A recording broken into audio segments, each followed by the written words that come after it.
Nós estamos, meus irmãos, pela graça e misericórdia do Senhor, concluindo nessa manhã algo inédito que ocorreu em nossa igreja. Na nossa breve história de 8 anos que fazemos esse ano como Igreja Batista Sul, nós tivemos uma exposição bíblica compartilhada. Então eu quero louvar a Deus pela vida de todos os pregadores que subiram aqui nesse púlpito para expor o texto, pastor Sérgio, Davi, Jansen e outros talvez que estejam presentes ou não. Nós louvamos a Deus pela vida de cada um desses homens. Essa foi uma oportunidade para que alguns deles exercessem os seus dons, os seus talentos, suas capacidades enquanto homens do Senhor, mas também foi uma oportunidade para nós descobrirmos outros homens capazes para expor a Escritura. De uma forma muito importante, nós destacamos que esse foi um excelente momento para a igreja aprender que o importante não é quem prega, mas como se prega e o que está sendo pregado. Então, quando o pastor principal, o pastor responsável, ele não está pregando constantemente nessa sequência, preguei a primeira exposição e hoje a última, e nós vemos as pessoas pregando, Deus usando as pessoas, a igreja sendo edificada igualmente, isso é maravilhoso, porque o evangelho e a igreja não está pautada em nenhuma pessoa, a não ser Cristo Jesus, que se faz presente na exposição da palavra. O momento da pregação é o momento que Deus fala conosco. A igreja, ela precisa ser logocêntrica, é o termo teológico usado. O centro da igreja, do culto, é o logos, palavra grega para palavra. O momento mais importante não é o que nós fazemos, não é o que cantamos, não é o que entregamos, mas é o momento que recebemos da parte de Deus através da sua palavra. Então nós glorificamos a Deus por essa exposição compartilhada. Nós estamos encerrando hoje o último sermão aqui na Epístola de Filipenses. Você que não ouviu todas as pregações, se quiser estudar toda a Epístola de Filipenses, vai na playlist no YouTube e escute todas as pregações de forma sequencial e seja enriquecido de fato através dessa carta maravilhosa. Nós leremos, portanto, Filipenses capítulo 4, a partir do verso 10.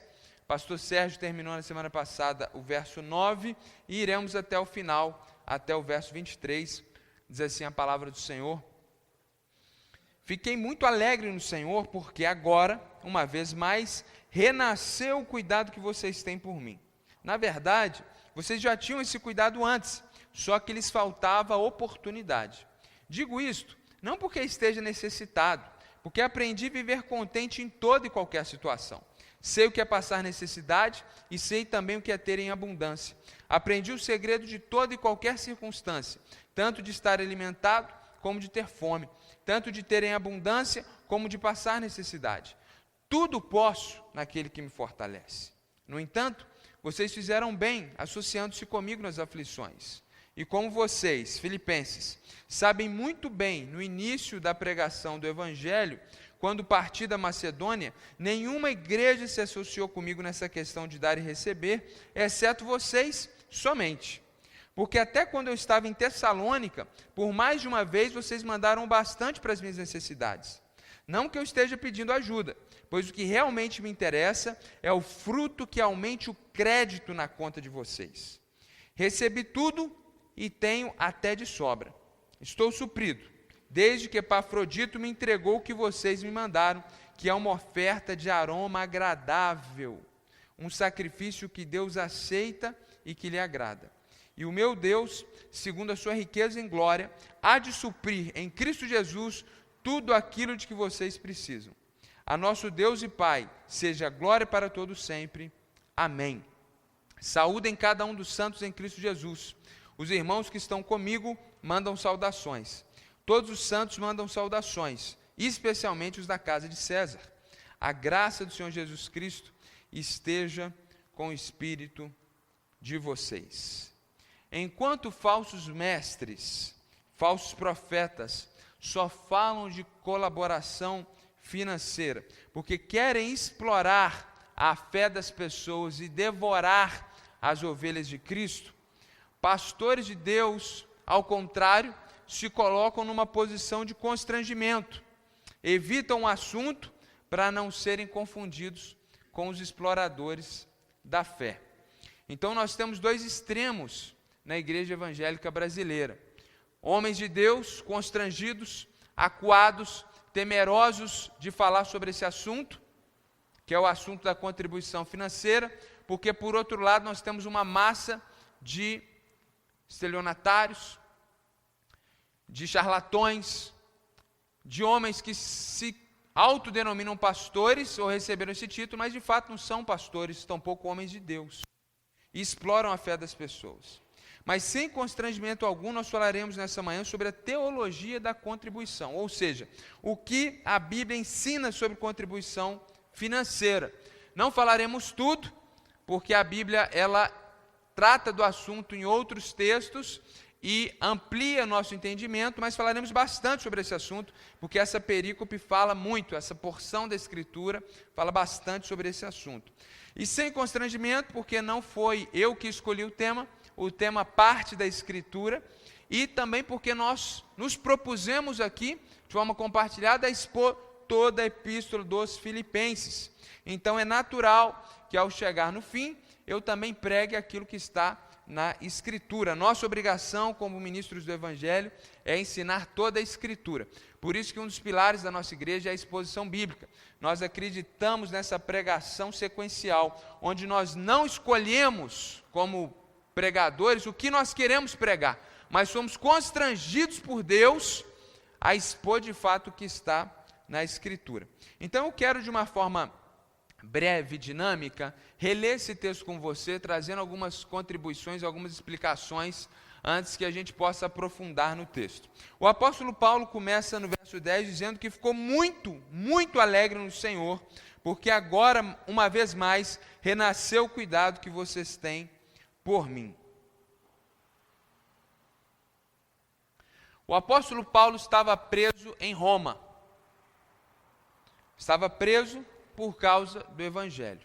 Era uma prisão domiciliar que naquele tempo o Estado não sustentava o indivíduo em cárcere, como ocorre hoje. Não só o sustentando, mas até auxiliando a sua família. Sem mérito na questão, naquele tempo era completamente diferente.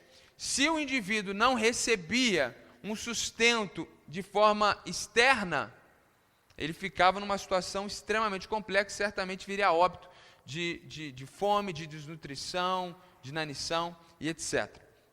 Então o apóstolo Paulo estava preso em Roma, e a igreja que se encontrava na cidade de Filipos, uma cidade que estaria hoje ali na Macedônia, uma cidade que teve a igreja plantada pelo próprio apóstolo Paulo, como já foi falado aqui na sequência das pregações diversas vezes. E, interessantemente, foi a primeira igreja que Paulo planta em solo europeu. Não sabemos, nem podemos precisar se é a primeira igreja de Cristo plantada na Europa, mas a primeira que Paulo plantou no mundo europeu foi a igreja que se encontrava em Filipos. E essa igreja plantada por Paulo, sabendo da sua prisão em Roma, envia uma quantia em dinheiro, uma oferta, um donativo, mas a expressão que eu prefiro é sustento financeiro. Ela envia esse sustento através de um irmão, de um homem da igreja, chamado Epafrodito. E Paulo, então, ele está expressando aqui no verso 10, que ele ficou muito alegre no Senhor, ele se alegrou, ele glorificou a Deus, ele deu ações de graças, ele bendizeu o nome do Senhor, por causa dessa oferta que ele recebeu. Inclusive, na carta, nós vemos que ele inicia relatando a sua situação, depois ele traz encorajamento, instruções, ensinamentos, e deixa para o final, para essa parte aqui da carta, para fazer o grande agradecimento da oferta que ele recebeu. Então o irmão Epafrodito chega até Roma e traz para Paulo esse recurso, e ele diz então que renasceu o cuidado que vocês têm por mim. Ou seja, em outros momentos a igreja dos Filipenses já tinha colaborado financeiramente e cuidado das necessidades do apóstolo Paulo. E agora ela está fazendo isso mais uma vez. No versículo, inclusive, ele deixa isso claro.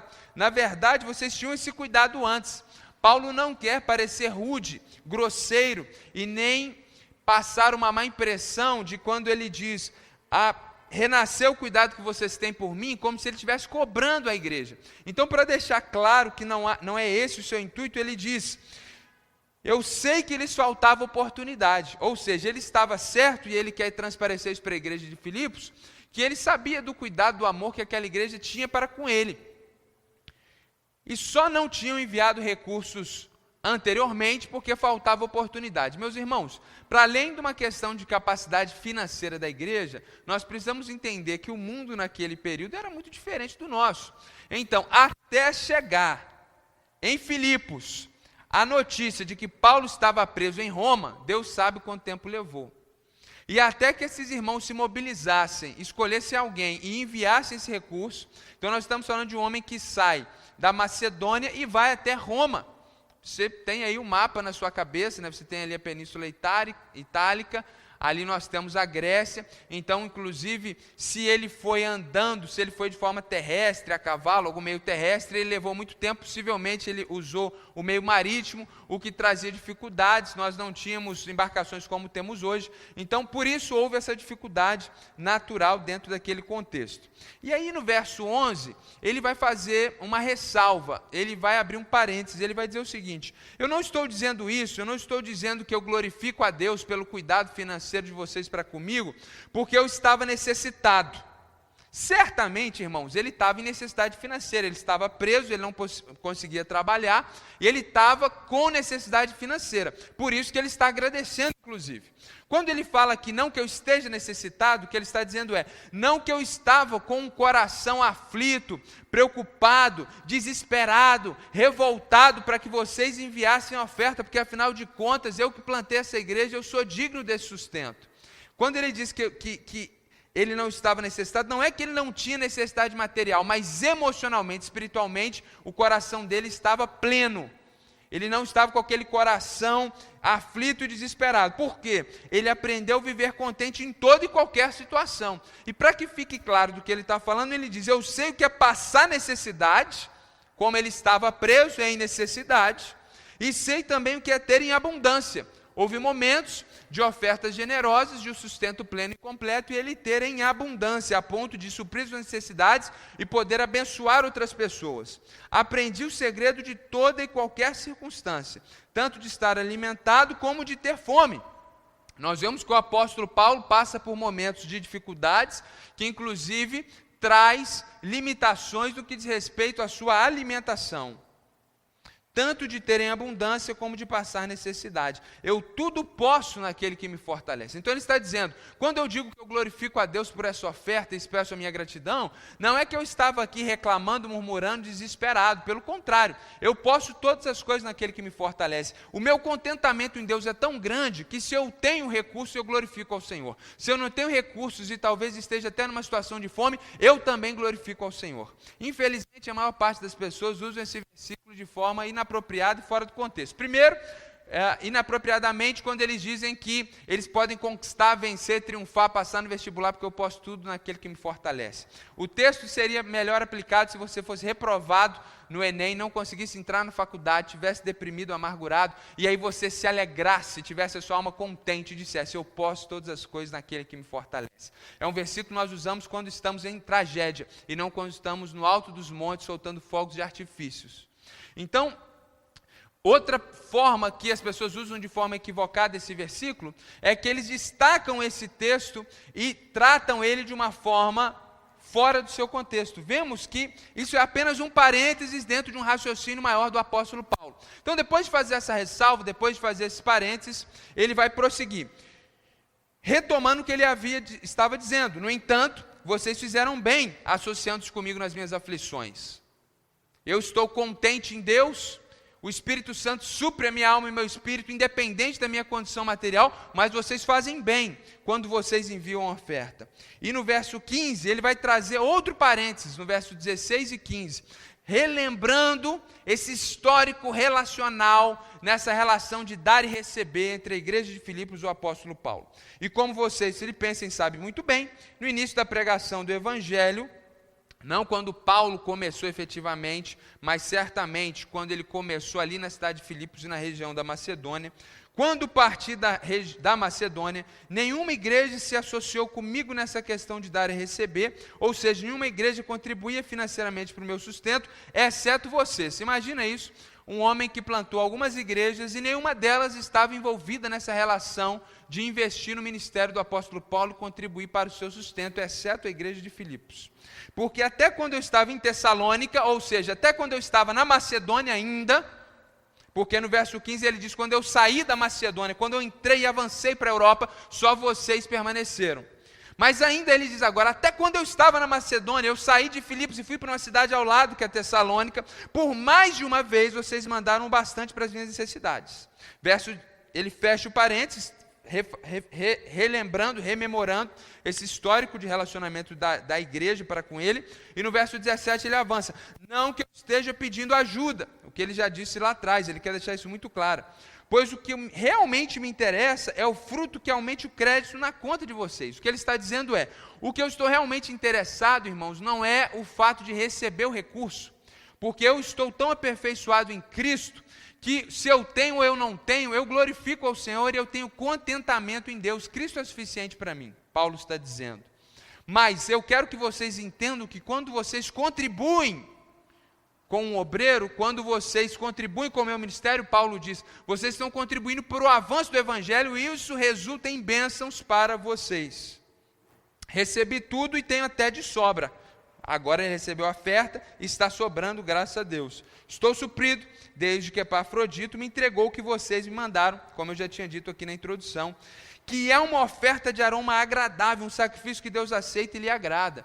Então, enquanto a igreja está na terra, contribuindo com o ministro do Evangelho, espiritualmente, isso é uma oferta que glorifica o nome de Deus. E o meu Deus, ele termina o verso 19, segundo a sua riqueza em glória, há de suprir em Cristo Jesus tudo aquilo que vocês precisam. Aqui é uma promessa de Deus de suprimento de todas as necessidades para aquela igreja que liberalmente contribuía com o apóstolo Paulo.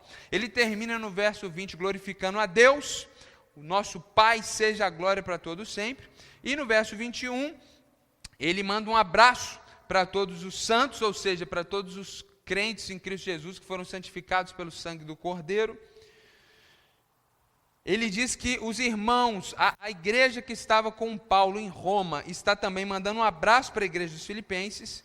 E no verso 22 ele destaca que especialmente os cristãos da casa de César, ou seja, pessoas que trabalhavam na corte romana tinham se convertido a Jesus, e Paulo quer destacar essa notícia dizendo que inclusive esses irmãos que trabalhavam para o governo, que perseguia cristãos, estavam infiltrados no governo, eles estavam de uma forma especial mandando um abraço para a igreja de Filipos. E ele termina com a bênção, desejando a graça do Senhor Jesus sobre o espírito daquela igreja. Muito bem, irmãos, o que nós aprendemos com esse relato de agradecimento de Paulo?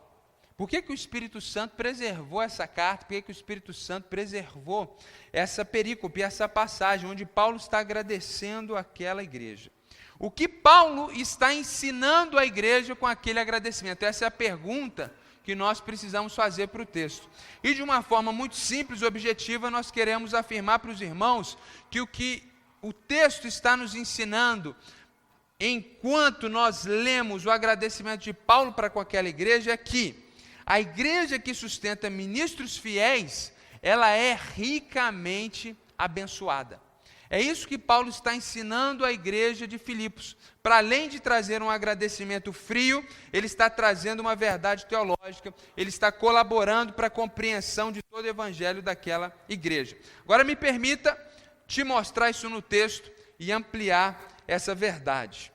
No verso 10 ficou claro para nós que aquela igreja, ela sempre sustentava o apóstolo Paulo. Não sabemos, e possivelmente, muito provavelmente, sustentava também outros obreiros, seus obreiros locais, talvez outros missionários, talvez outros apóstolos, mas fica evidente no texto, no verso 10, que eles tinham esse cuidado, esse sustento, esse envio de recursos para o apóstolo Paulo. No verso 15 e 16, isso também fica evidente mais uma vez, onde ele traz esse histórico. Ainda Paulo acaba de plantar a igreja de Filipos, se move para a cidade de Tessalônica e eles já começam, aquela igreja recém-plantada, a investir no ministério do apóstolo Paulo. E quando ele sai da Macedônia, da província romana da Macedônia, e avança para a Europa, aquela igreja é a única que trabalha nesse sentido de sustentá-lo.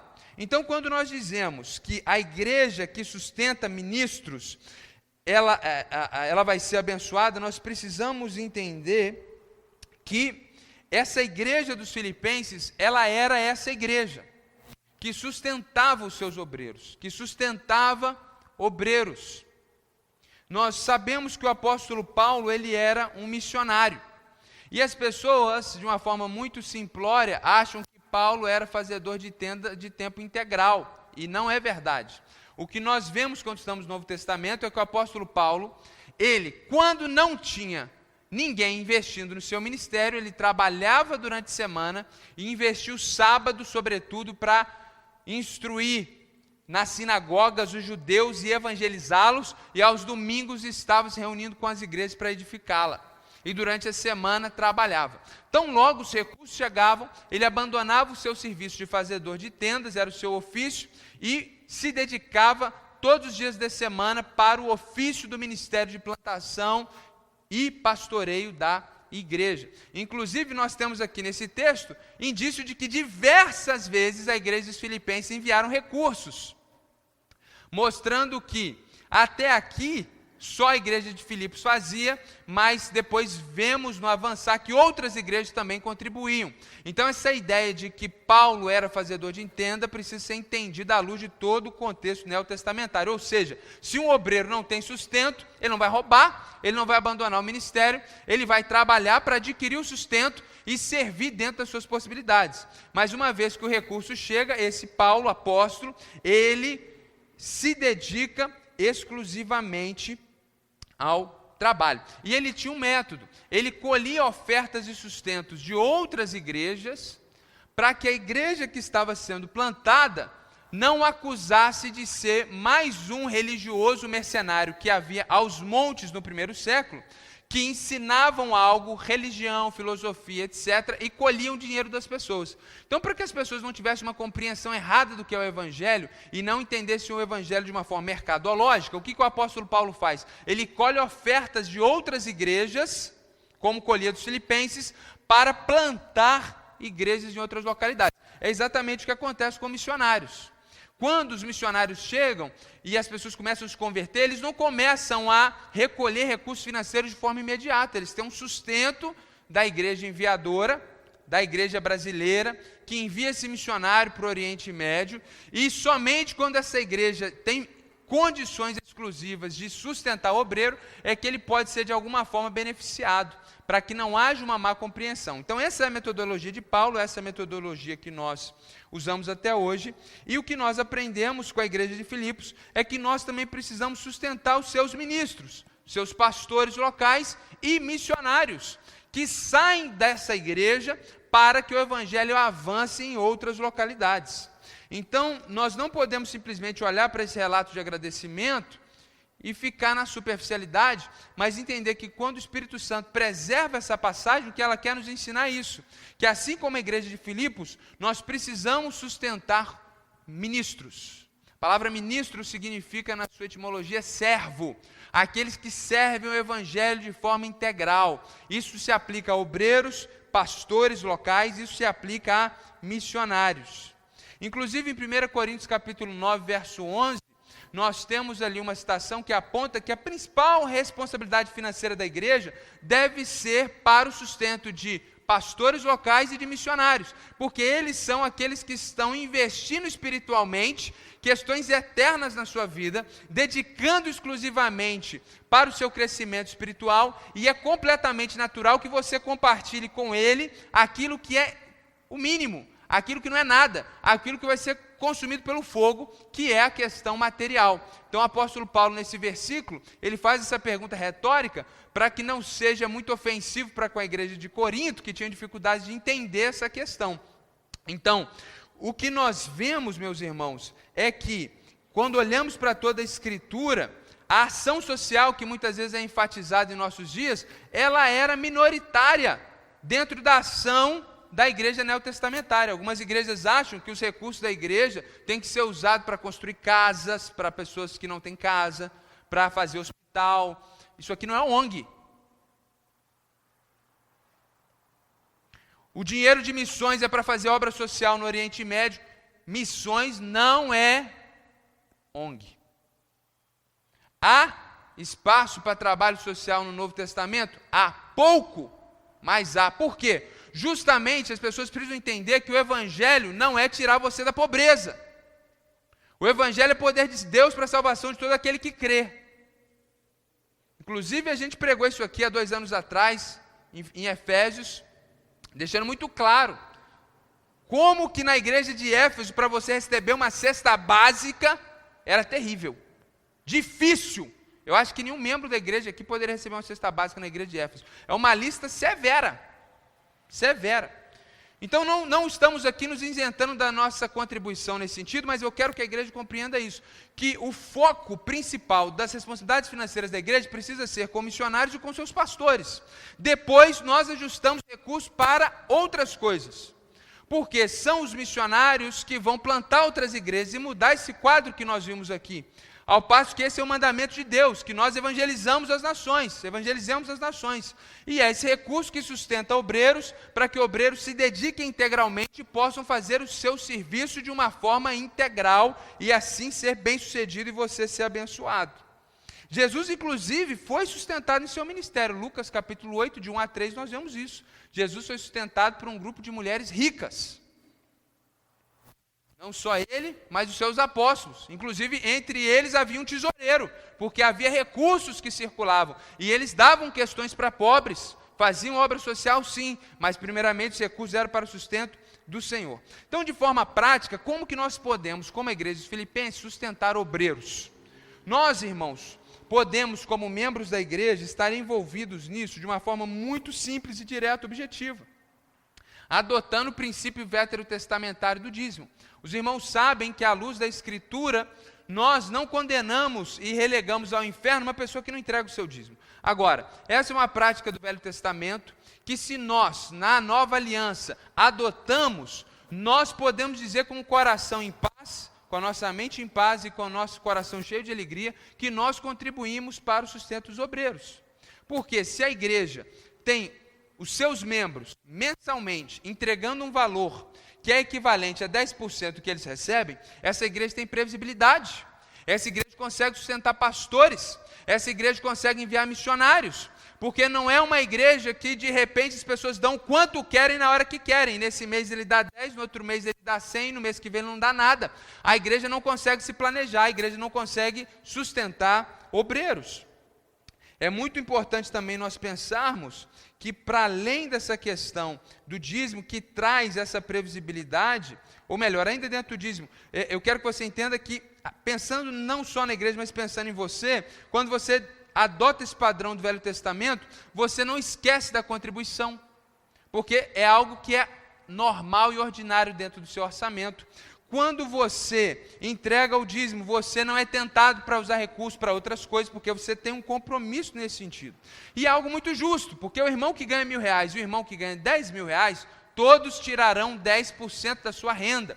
Então é uma medida equitativa, que se todos participarmos, todos nós em alguma medida sairemos sacrificados e abençoados. Além disso, nós podemos dar ofertas dentro dos seus recursos, dentro das suas possibilidades, dentro daquilo que surge no seu coração, nos desafios que são feitos, ofertas missionárias.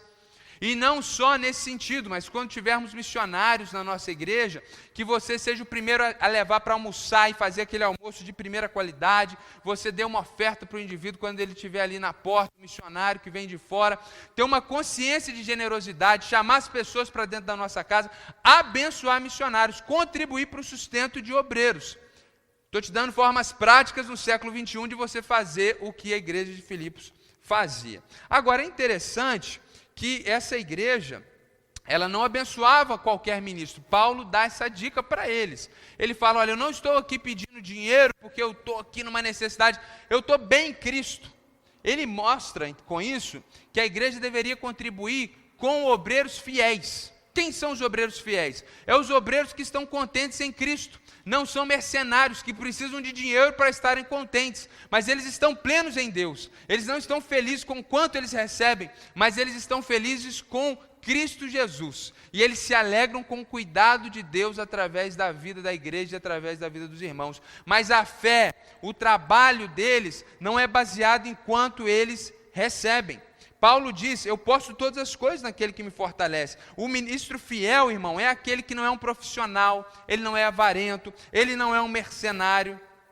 Ele está contente em Cristo e ele se alegra naturalmente como qualquer ser humano no suprimento das suas necessidades. Inclusive Paulo está aqui muito alegre porque recebi tudo e tenho até sobra, no verso 18, ele se alegra. Então isso mostra que é muito bom que o ministro também tenha, de forma que ele possa ter sobra e abençoar outras pessoas. Algumas pessoas acham que missionário tem que ir para o Oriente Médio passar fome.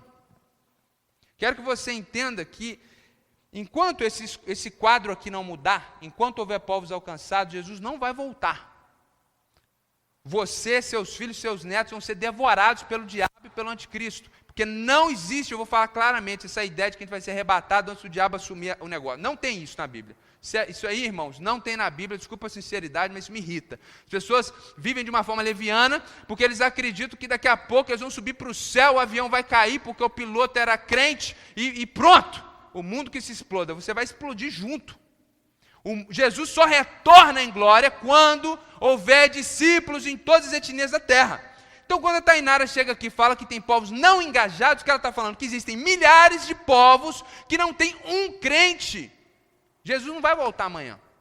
E o anticristo vai dilacerar você, sua família, seus filhos. Nós vamos sofrer, irmãos. Quanto mais nós demorarmos, mais tragédia viveremos. Então, se você quer ver o retorno de Cristo, nós precisamos fazer missões. Nós precisamos investir. Agora, não pense você que um missionário chutando lata vai chegar no Oriente Médio, passando fome, e ele vai ser ouvido por qualquer árabe que seja. Porque naquela cultura, uma pessoa pobre, uma pessoa que faz do Brasil e está lá passando necessidade, ela não é digna da amizade do árabe. Não pense que um missionário vai chegar lá, ele vai ser amado, querido, chutando lata, morando em qualquer lugar, mendigando. E, infelizmente, o real é uma das moedas que mais se desvalorizam no mundo já há alguns anos. Então, para você ter uma família missionária, por exemplo, em Omã, onde nós temos não mais do que 100 crentes, nós estamos falando de um projeto de R$20 mil mensal. Então, a igreja tem que mudar a perspectiva e pensar como a igreja filipense. E investir em obreiros e ministros fiéis, que são quais? Os que não estão com o coração no dinheiro e aqueles que estão contribuindo para o avanço do evangelho. Então, a gente não tem que dar dinheiro para qualquer pastor, nem para qualquer missionário, mas para aqueles que estão de fato com o coração em Cristo e aqueles que estão efetivamente contribuindo para o avanço do evangelho. Então, os irmãos podem ficar tranquilos, todo missionário que sobe aqui nesse púlpito é gente de Deus. Gente que às vezes não tem aquela capacidade de pregação envolvente, porque são gente simples, mas gente de Deus, gente que está pregando o evangelho nos lugares mais complicados dessa terra. Então, meus queridos, o apóstolo Paulo nos ensina isso. E é muito importante nós sermos lembrados, porque muitos irmãos aqui que vêm de outras igrejas, eles foram explorados, a sua fé foi explorada por bandidos da fé, e eles não têm mais a generosidade que eles tinham no passado. Por quê? Porque eles foram explorados outrora e agora eles ficam com medo.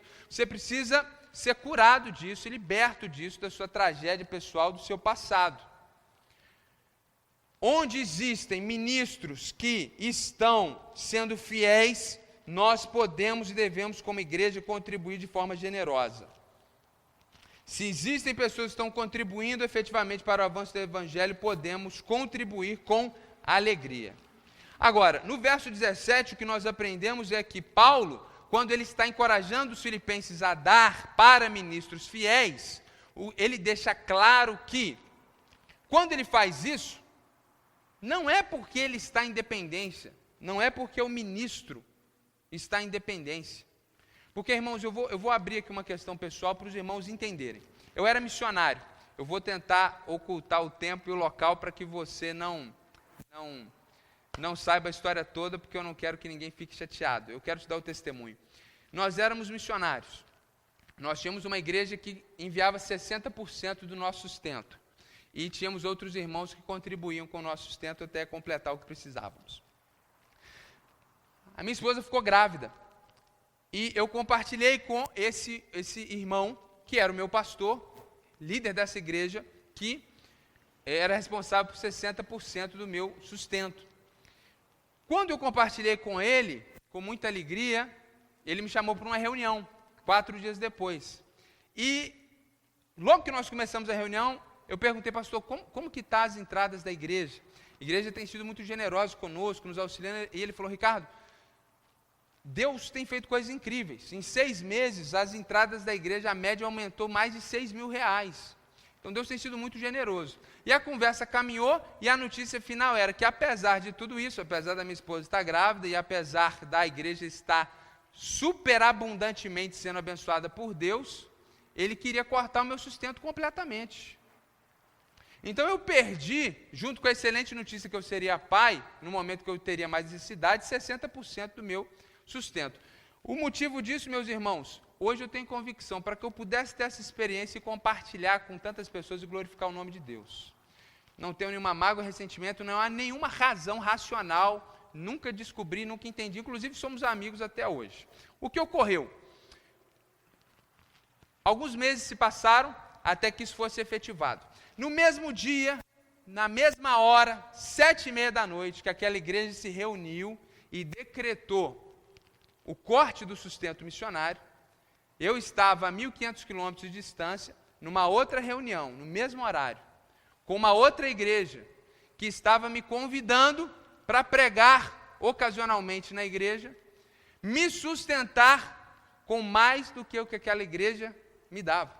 A igreja que eu ajudei a edificar, a igreja que só através do meu ministério, em 1 ano, nós batizamos 60 jovens e adolescentes, e ela faz isso conosco, mas uma igreja que não me conhece, que eu tinha ido uma vez, sem eu contar a minha história, eles não sabiam de nada, eles viram a vocação de Deus e começaram a investir mais do que a minha igreja que me conhecia me dava, e eu estava orando, pedindo a Deus, inclusive, uma bênção ali, porque eu ia ser pai, eu não tinha carro, nunca tinha tido carro, e no final da reunião os irmãos falaram para mim, aquela diretoria, pastor, aliás, nós temos um carro aqui da igreja parado, e nós queremos que o pastor use esse carro. Eu falei, irmãos, eu nunca tive carro, eu não vou ter dinheiro nem para gasolina, mas a gasolina é 100% por nossa conta. Eu falei, irmãos, e se eu bater o carro tem seguro, pastor. E a manutenção é por nossa conta. Eu falei, então eu aceito essa benção. E aí eles falaram para mim, eu acho que eu já até contei essa história, mas tem sempre gente nova chegando, quem já ouviu tem que ouvir de novo, peço desculpas. Falou, pastor, só tem um detalhe, para dirigir o carro o seguro diz que tem que ter 25 anos de idade. Eu tinha 24 na época, e por providência divina, eles marcaram a posse, eu participaria, efetivamente daquela igreja e receberia os recursos a partir de 1º de dezembro, dia do meu aniversário. Então, eu comecei a receber a oferta dia do meu aniversário, completei 25 anos e saí da igreja de carro, com dificuldade para pôr a marcha ali, primeiro carro e tal. Então, Deus é muito bom. O que eu aprendi na minha vida? Que se a igreja não tem visão, é isso que Paulo está falando. O obreiro, ele não está limitado por quanto ele recebe.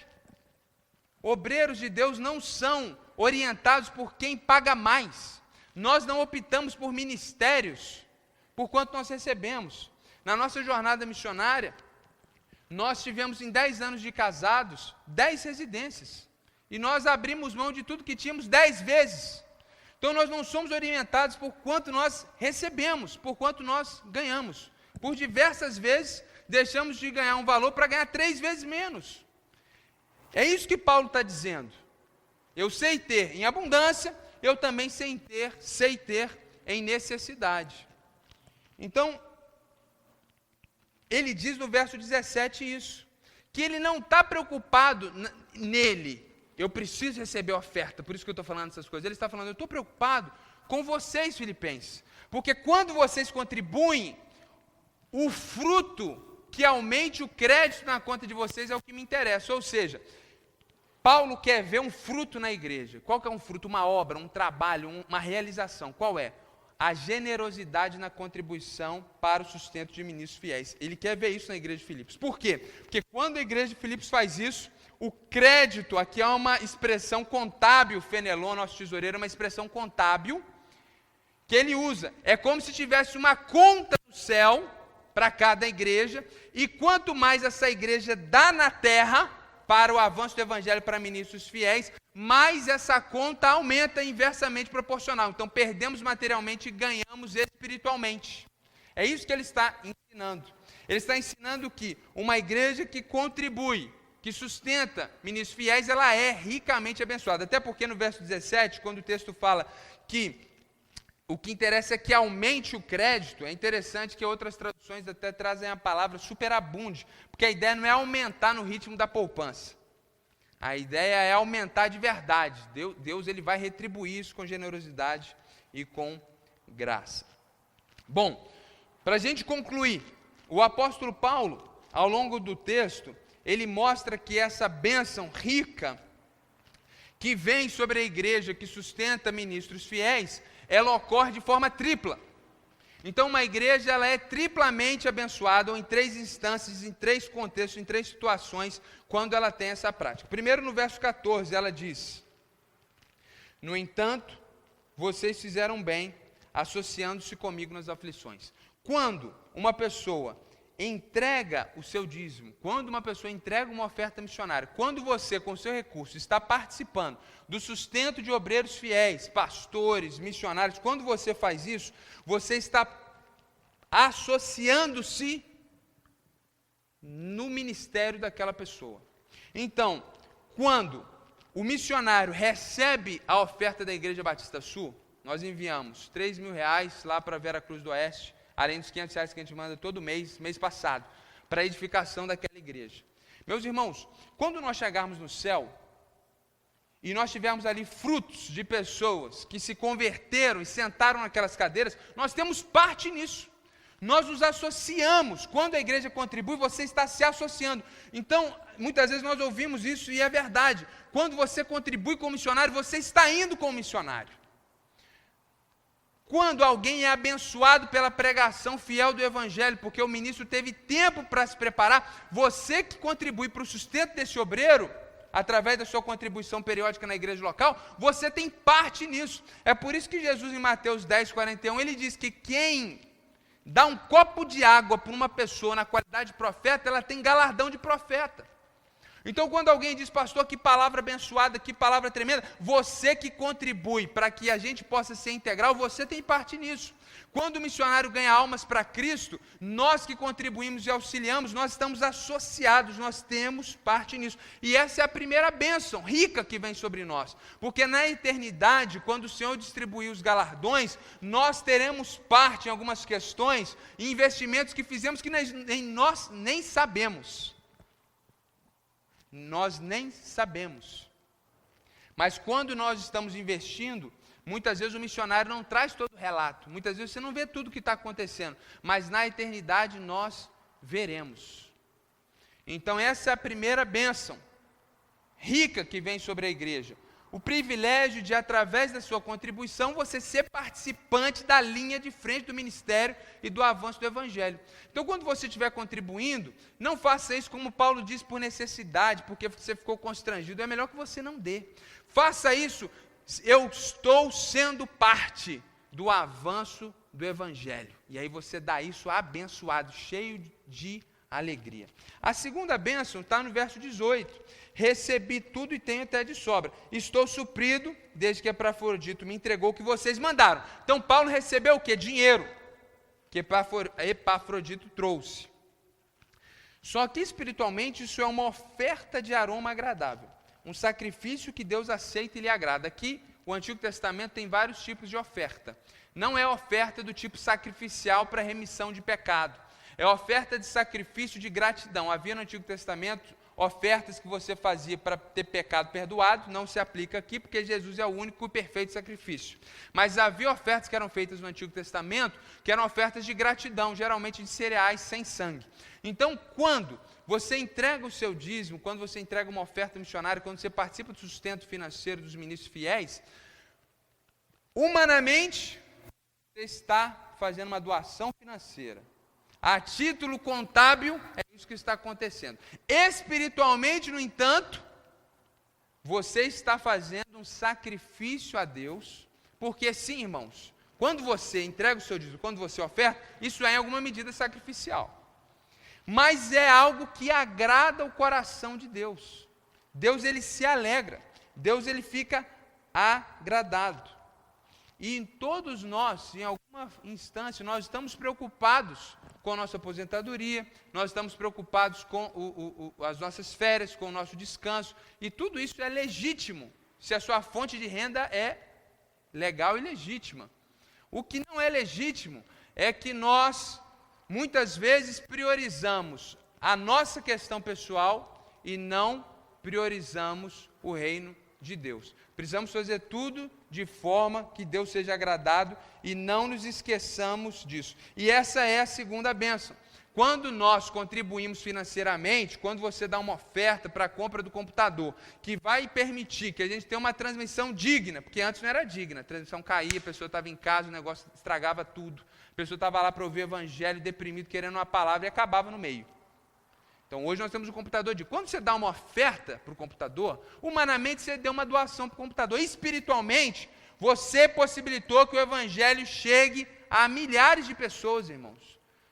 Nossos vídeos no YouTube, as pregações, têm milhares de acessos.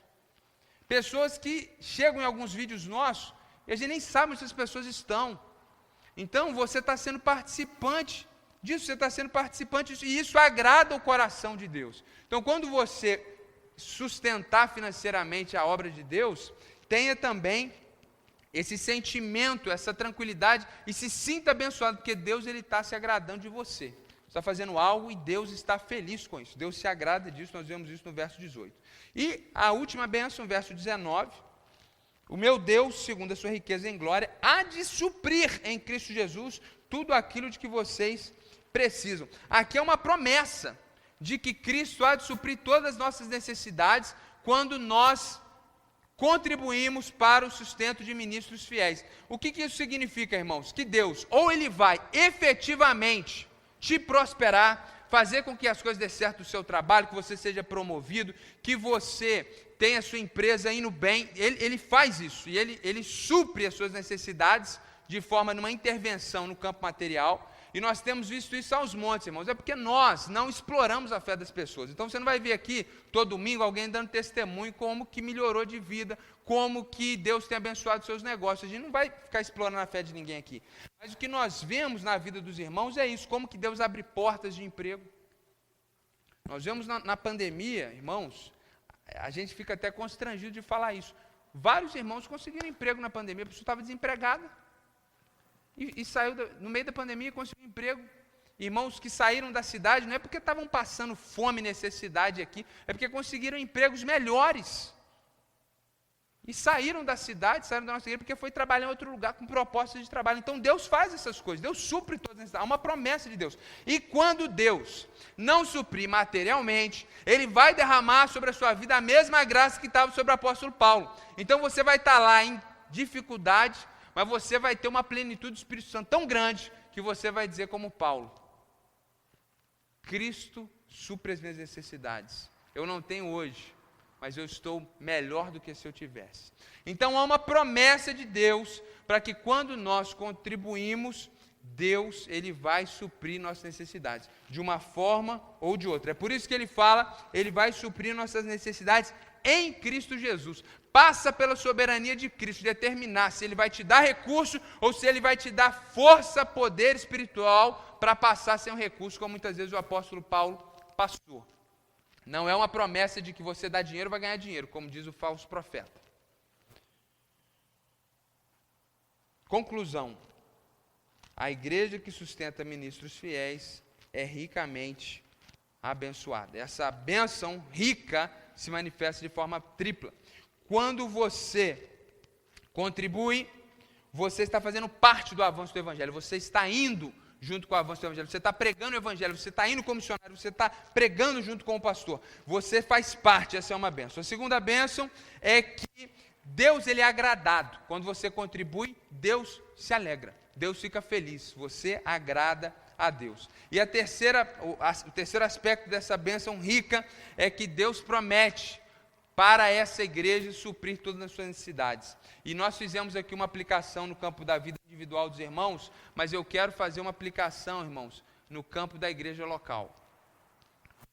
Quantas igrejas os irmãos ouviram falar que na pandemia entraram em crise financeira? Inclusive teve uma pesquisa entre pastores e líderes em nível nacional que mostrou isso, que na pandemia 45% das igrejas, o primeiro problema que tiveram foi questão financeira. E nós, irmãos, vimos essa palavra que se cumpriu na vida da nossa igreja. Primeira semana de lockdown, eu e o vice-presidente da igreja sentamos com o dono desse imóvel, pedi para abaixar o aluguel. E ele falou, vamos fazer o seguinte, me paguem agora, daqui uma semana o aluguel cheio, daqui um mês a gente conversa. Eu nunca mais o procurei. Porque desde que a pandemia começou, as nossas entradas subiram. Me pergunta como? Matematicamente isso funciona? Não funciona. Mas isso é o quê? É o cumprimento da palavra de Deus. Que Deus vai suprir em Cristo Jesus todas as necessidades de uma igreja que investe em obreiros fiéis. Nesse período todo de pandemia, a igreja não deixou de sustentar seus obreiros locais. Éramos eu e o pastor Emerson, agora somente eu. A igreja não deixou de enviar suas ofertas missionárias. Nós cortamos, enquanto a igreja estava fechada, a limpeza do templo. Por quê? Limpar para quê se ninguém estava vindo aqui? Mas nós não cortamos as ofertas missionárias. Eu lembro que eu conversei, inclusive, com o pastor Anderson, que a gente contribui mensalmente. Falei com ele, primeiro vai cortar até do meu salário, depois o seu. Pode cortar do meu salário, o seu é o último. O seu é o último. E graças a Deus, irmãos, não precisou cortar nada. Então isso é uma realidade, inclusive, na nossa igreja, e nós podemos então glorificar o nome do Senhor, e bem dizer aquele que tem suprido nossas necessidades. E de forma final, eu digo para você que está aqui e professa a fé em Cristo Jesus, se você não tinha essa compreensão, abandone a idolatria financeira e seja uma pessoa que contribui para o sustento de ministros fiéis. Não fique preso a tragédias do passado, a traumas do passado, não cometa idolatria nessa área. E você que está aqui e talvez ainda não professa a fé em Cristo Jesus, isso é difícil demais para você, porque você ainda não se submeteu a Cristo Jesus, eu quero que você entenda isso, que é justamente porque as pessoas contribuem que o Evangelho chega até você. O objetivo final é a glória de Deus na proclamação do Evangelho. Todo esse sustento de obreiros fiéis é para quê? Para que pessoas que não conhecem a Jesus possam conhecer a Jesus. Então o foco é justamente a sua vida que ainda não se comprometeu com Cristo. Tudo isso é para que o Evangelho chegue. Para Paulo ter condições de expor o Evangelho de forma melhor em Roma, plantar igrejas, para os nossos missionários avançarem o Evangelho, para os obreiros locais pregarem o Evangelho. A igreja que sustenta ministros fiéis é ricamente abençoada. Vamos orar, irmãos? Feche seus olhos, fique de pé, o Ministério de Louvor já pode se posicionar. Nós vamos encerrar esse culto com uma canção. Senhor, muito obrigado por essa manhã, muito obrigado por esse culto, muito obrigado pela sua palavra, muito obrigado, Deus, pela vida de cada irmão e irmã aqui. A maior parte aqui, certamente, eu creio nisso, porque nós temos visto, Senhor, os teus milagres, o Senhor tem usado a vida dessas pessoas, tem sido fiéis, tem sido generosos, eu quero te glorificar pela vida de cada um deles, Pai. Eu sei que muitos aqui podem nessa hora se alegrar, não sentir nenhum tipo de peso, de culpa, mas ao contrário, eles podem se alegrar porque eles têm vivido essa palavra. Eu te glorifico porque o Senhor tem cumprido a promessa que o Senhor fez aqui nesse texto, e o Senhor tem suprido todas as necessidades da Igreja Batista Sul, Senhor.